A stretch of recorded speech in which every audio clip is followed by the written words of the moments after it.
इस वक्त हमारे साथ जुड़ रहे हैं पृथ्वीराज चौहान, जो इस समय महाराष्ट्र में चल रहा है। पृथ्वीराज चौहान, और सवाल यही है कि एनसीपी का अगला बॉस कौन होगा, पर यह दिख रहा है कि कार्यकर्ताओं का इतना ज्यादा जो समर्थन और मांग है कि शरद पवार बने रहे, पर किस तरह से आप किस करवट बैठते देखते हैं यहाँ की राजनीति को? अब देखिए, पवार साहब ने हमें सबको मैं से कहूंगा शॉक दिया है सुबह जब ऐलान किया कि वो राष्ट्रीय अध्यक्ष पद से मुक्त होना चाहते हैं, इस्तीफा देना चाहते हैं। लेकिन मैं ये भी कहूंगा कि शायद इस अध्याय का अंतिम अध्याय भी लिखा नहीं गया है, क्योंकि सारे के सारे जो दूसरी कतार के नेता हैं पवार साहब के बाद में, उस सभी ने, अजीत पवार छोड़ के सभी नेताओं ने पवार साहब से गुजारिश की है कि वो अध्यक्ष पद का इस्तीफा ना दें। तो क्या पवार साहब का इस्तीफा अंतिम है या उसमें कुछ बदलाव हो सकता है, पुनर्विचार हो सकता है? जब तक इसकी अंतिम रूप से घोषणा नहीं होती या पवार साहब अंतिम रूप से जब तक नहीं बताते कि वो राष्ट्रीय अध्यक्ष नहीं रहेंगे, तब तक ये स्पेकुलेट करना कि कौन अगला बॉस बनेगा, कौन अध्यक्ष होगा, ये मैं समझता हूँ निरर्थक है। पृथ्वीराज जी, आप तो महाराष्ट्र की राजनीति को इतनी अच्छी तरह से जान रहे हैं। Audio is gone. आपको आवाज नहीं आ रही? I can't hear you. Okay, कोशिश करेंगे कि कोशिश। अभी आवाज आ रही है आपको? अब आ रही जी। तो आप जो कह रहे हैं, क्या ये मान लिया जाए कि अभी भी कोई गुंजाइश है कि शरद पवार के ऐलान के बाद भी शरद पवार ही अध्यक्ष रहे, या आपको लग रहा है ये फैसला उनका आखिरी फैसला है या ऐलान जो है? यही तो मैंने कहा कि इसका अंतिम अध्याय शायद अभी नहीं लिखा गया है, क्योंकि अजीत पवार के अलावा सारे दूसरी कतार के नेता, बिल्कुल आखिरी कार्यकर्ता तक सभी लोग पवार साहब से गुजारिश कर रहे हैं कि वो इस्तीफा ना दें। तो क्या उन लोगों की बात वो सुनेंगे? पहले भी कई बार हो चुका था जब उन्होंने लोकसभा नहीं लड़ने का फैसला किया था, फिर उन्होंने कोशिश की थी लोकसभा लड़ने की, उन्होंने फिर राज्यसभा भी नहीं रहने का फैसला किया था, फिर वापस लिया।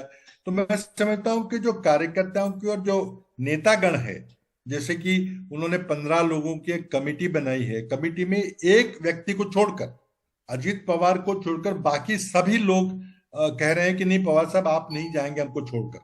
तो क्या पवार साहब का ये निर्णय अंतिम है? शायद 2-4 दिन में ये इसका फैसला हो जाएगा। दूसरी तरफ सुप्रीम कोर्ट का फैसले की हम राह देख रहे हैं, इंतजार कर रहे हैं। शायद वो फैसला कर्नाटक के पोलिंग के बाद आएगा, 11, 12, 13, 14 तो, क्योंकि 15 को 2 न्यायाधीश निवृत्त हो रहे हैं, रिटायर हो रहे हैं।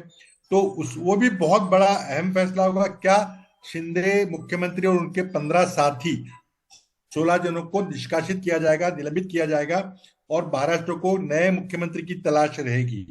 तो ये भी एक दूसरा ये सारी जो घटनाक्रम है, क्या उस घटना से कोई रिलेटेड है, क्या संबंधित है, क्या ये भी सोचना पड़ेगा। जी। तो ये लेकिन मैं भी नहीं मानता ये फैसला अंतिम है। जी। तो ये निष्कासन की तलवार तो लटकी ही हुई है इस सरकार पे, लेकिन साथ साथ जो आपने कहा, आप मान रहे हैं कि फैसला अंतिम नहीं है, और सिर्फ, और आपने बार बार कहा कि अजित पवार को छोड़ के सारे लोग चाहते हैं कि वापस लें शरद पवार फैसला। तो ये भी जरा समझना चाहेंगे कि वजह क्या रही होगी शरद पवार के ऐसे ऐलान की? इस समय क्यों किया उन्होंने ये ऐलान?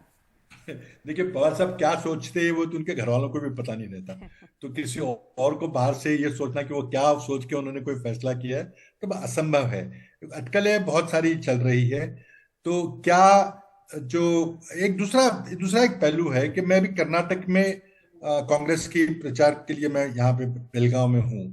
मुझे बहुत आश्चर्य हो रहा है कि करीब करीब 40 उम्मीदवारों को एनसीपी में कर्नाटक में उतारा है।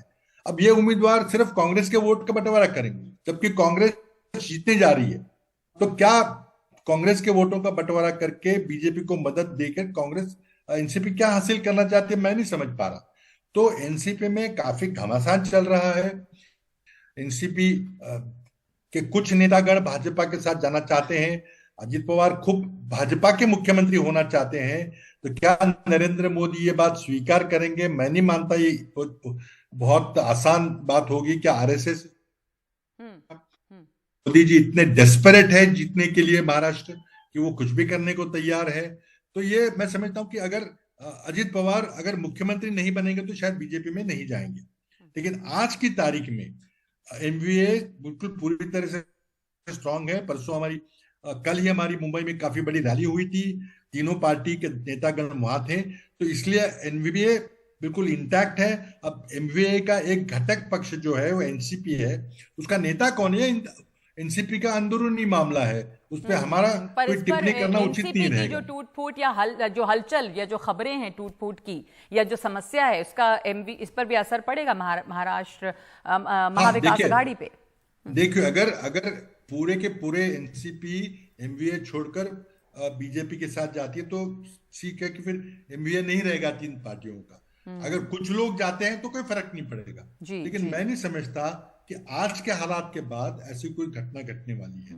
पवार साहब अपने जीवन के 64 साल तक इन कम्युनल फोर्सेस से लड़ते रहे हैं।